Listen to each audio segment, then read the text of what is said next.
안녕하세요. 화목한 삶의 황승현 목사입니다. 오늘 본문은 잠언 25장 1절에서 14절 말씀입니다. 오늘 본문은 솔로몬의 잠언이지만 유다 왕 히스기야의 신하들에 의해서 편집된 잠언이라고 기록하고 있습니다. 유다 땅이 다시 하나님에게로 돌아오게 하기 위해서 종교 개혁을 주도했던 왕이 히스기야 왕이죠. 여러분, 북이스라엘이 아수르에 멸망하는 것을 보고 남유다는 엄청난 충격이었을 겁니다.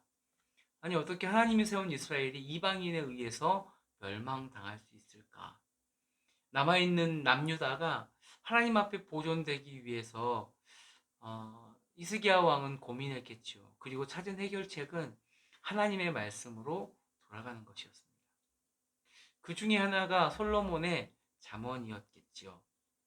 히스기야는 솔로몬의 잠언을 편집하면서 무슨 생각을 했을까요? 하나님 앞에서 왕은 어떤 존재일까? 이 나라를 살리는 왕은 어떻게 살아야 할까? 그리고 백성들은 어떤 삶을 살게 해야 할까를 고민했을 겁니다. 그래서 오늘 본문을 보면 왕 이야기를 하고 있습니다. 왕 이야기를 하고 있지만 단순히 왕에게 국한된 이야기가 아닙니다. 왜냐하면 우리를 왕 같은 제사장으로 삼으셨기 때문이지요. 이 절을 보면 이를 숨기는 것은 하나님의 영화이고 이를 살피는 것이 왕의 영화라고 이야기합니다. 무슨 말입니까? 하나님은 이를 숨기시고 왕은 그 일을 살핀다. 여러분, 우리가 살아가는 삶에 이해되지 않은 부분이 참 많지요. 왕이라고 뭐가 다르겠습니까? 높은 곳에 있다고 모든 것을 볼 수 있고 알 수 있는 것은 아닙니다. 높은 자든 낮은 자든 다 알 수 없는 것이 우리의 삶이지요. 하나님 그렇게 자신의 일을 숨겨 놓으셨습니다. 그렇다면 왜 하나님은 우리에게 그 일을 숨겨 놓으셨을까? 왜 다 알려주시지 않을까? 여러분, 만약 우리가 우리의 인생의 모든 원리를 안다면 하나님을 찾을까요? 하나님이 일을 감추시기에 그 일이 무엇인지 알기 위해서 주님께 나아가는 겁니다. 하나님은 일을 감추시고 그 일 때문에 찾아오는 우리를 만나는 것이 그분의 즐거움입니다. 그리고 우리는 하나님께 나아가 구하면서 하나님을 알아가는 것, 알아갈 수 있으니 그것이 영광이 되는 겁니다. 만약 북이스라엘이 하나님을 찾아가 그분의 일을 살폈다면 어떻게 됐을까요? 여러분, 그분에게 기댈 수밖에 없는 인생임을 아는 것이 영광스러운 인생인 겁니다. 나의 모든 것을 아는 그분에게 나의 인생을 살피는 것, 그것이 복입니다. 여러분, 여호와의 일을 살피는 것, 여호와의 마음을 살피는 것이 무엇인 줄 알았던 히스기야 왕은 자신 안에 그리고 남유다 땅 안에 있는 찌꺼기를 제거하는 것이 먼저임을 알았습니다. 그래서 하나님이 쓸만한 그릇이 되기 위해서 악한 자를 제거하고 교만한 자를 제거하고 그의 왕위를 하나님의 의로 말미암아 견고히 세웁니다. 그러면 자신의 왕위를 세우는 것이 어떤 군사력이나 죄물에 있는 것이 아니라 하나님의 의에 있는 것임을 압니다. 여러분, 우리의 인생을 세우는 것도 마찬가지입니다. 우리의 인생을 세우기 위해서 가장 먼저 결정해야 할 부분이 이겁니다. 누구를 위한 그릇이 될 것인가? 누구에게 쓸만한 그릇이 될 것인가를 먼저 결정하는 겁니다. 세상에 쓸만한 그릇이 될 것인가? 아니면 하나님이 쓸만한 그릇이 될 것인가? 하나님이 쓸만한 그릇이 되고 싶다면 좀 못생겨도 거룩한 보물을 담을 수 있도록 깨끗하게 해야 하는 겁니다. 이런 보물을 냄새나는 것, 더러운 곳에 넣을 수는 없지 않습니까? 악하고 교만한 찌꺼기를 우리 안에서 제거하고 하나님의 공의로 나를 깨끗하게 해야 하는 겁니다. 하지만 여러분, 한 나라의 왕이 변했다고 그 나라가 변하는 건 아니지요. 백성 또한 변화가 필요합니다. 하나님의 뜻을 따르지 않았던 그 이스라엘 땅 가운데 분쟁은 당연히 많았을 겁니다. 그래서 8절에서 10절을 보면 분쟁에 관한, 다툼에 관한 이야기를 하지요. 먼저 본문을 보면 분쟁 자체를 막습니다.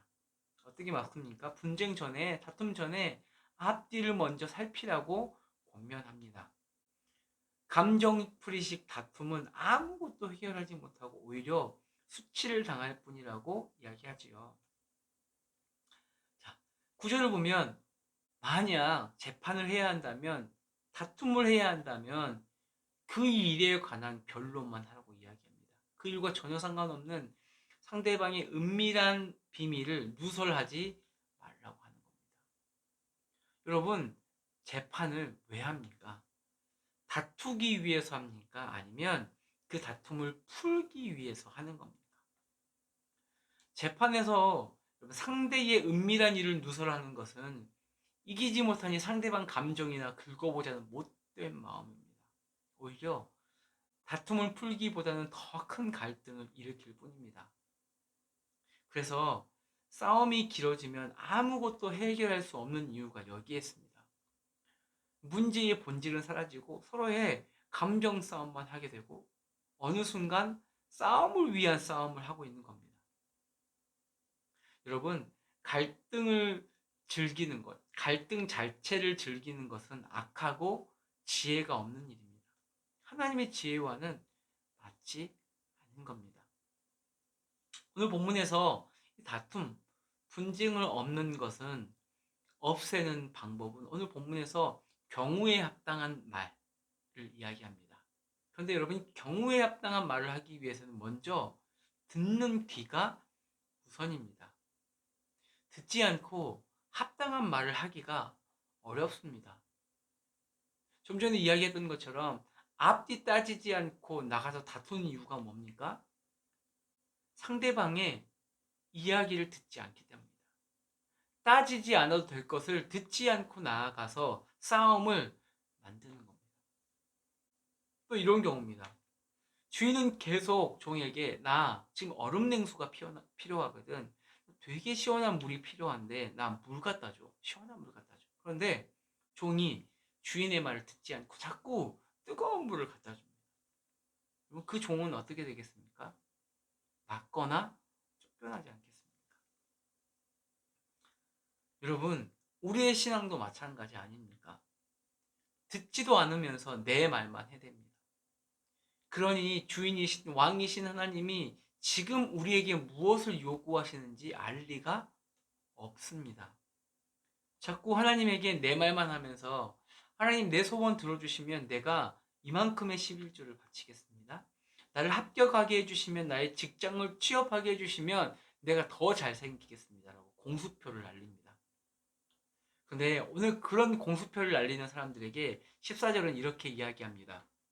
선물을 줄 것처럼 떠드는 자, 비없는 구름과 같은 기도를 할 뿐이라고 이야기합니다. 여러분, 비없는 구름, 그 기도에 하나님의 마음이 시원해질 리가 있겠습니까? 여러분, 하나님을 사랑한다면서도 말씀을 듣지 않습니다. 내가 내 남자친구를, 내 여자친구를 사랑한다고 하면서도 그의 말을 듣지 않습니다. 사랑하는 게 아닙니다. 말씀을 듣지도 배우지도 행하지도 않으면서 하나님을 사랑한다고 이야기합니다. 하나님을 사랑하지 않는 것입니다. 여러분, 오늘 하루 그분의 일을 잘 살피십시오. 그분의 일을 살피기 위해서 그분에게 나아가십시오. 그리고 그분의 말씀을 들으십시오. 그러기 위해서 말씀을 펴고 기도하십시오. 내 소원을 이루기 위한 기도가 아니라 하나님의 뜻을 밝히 알게 해주시라고, 그 뜻을 살아가는 자가 되게 해주시라고 기도하십시오. 그렇게 하나님의 마음을 시원하게 하는 여러분들의 말과 여러분들의 기도와 여러분들의 삶이 되기를 소망합니다. 기도하겠습니다. 하나님, 오늘도 살아갑니다. 살아갈 때에 주의 마음을 시원케 하는 얼음 냉수와 같은 말, 기도, 삶이 되게 하여 주십시오. 주의 마음을 살피게 하여 주시고 또 그 마음을 듣고 배우고 그래서 우리의 삶으로, 우리의 말로 행하는 우리 청년들 될 수 있도록 인도하여 주십시오.